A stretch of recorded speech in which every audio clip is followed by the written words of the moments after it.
Hello, मी अश्विनी. आज तुम्हाला परत अनेक वॉटरफॉल्स दाखवण्यासाठी घेऊन आले. हा आहे कितवाडचा वॉटरफॉल्स.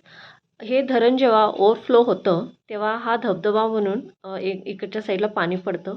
इकडं समोर असं धरण आहे. धरण जेव्हा भरतं, तेव्हा हे पाणी ज्या रस्त्यातून इकडं येतं आणि ते खालून ब्रिजच्या खालून जाऊन तिथं असं धबधबासारखं पडतंय. इतकं सुंदर आहे ना, खूप डीप देखील आहे.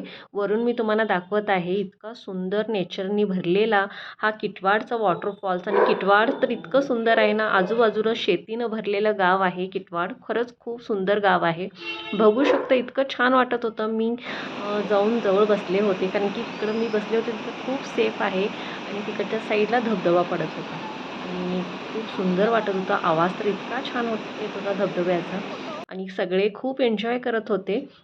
आम्ही पण म्हटलं जरासं जाऊन पाण्यामध्ये बसूया आणि मी नंतरनं बाहेर वरच्या साईडला आले थोडं ट्रॅकिंग करत आणि तिथून मी तुम्हाला हा फॉल्स दाखवत आहे. तिथून कसा पडत आहे, किती डीप आहे बघा आणि वरती आहे तो ब्रिज आहे. इतका सुंदर वाटत होता ना, पूर्ण नेचरच्या सानिध्यात बसलेला हा एक सुंदर असा किटवाडचा वॉटरफॉल्स आहे. खरंच एकदा तुम्ही या. बेळगावपासून हार्डली 40 ते 45 किलोमीटरच्या अंतरावर आहे आणि खूप सुंदर असं नेचरनी भरलेला हा वॉटरफॉल्स आहे.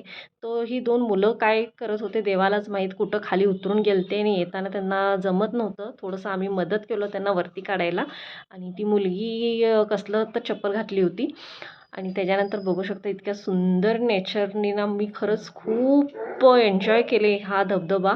आणि इथं म्हणजे इतकं रिस्क नाही, खरं स्वतःची काळजी घेऊन येऊ शकता आणि नेचरनी तर खूप भरलं आहे. व्हिडिओ आवडला तर लाईक करा, चॅनलला सबस्क्राईब करा. परत भेटते नेक्स्ट व्हिडिओमध्ये. तोपर्यंत बाय.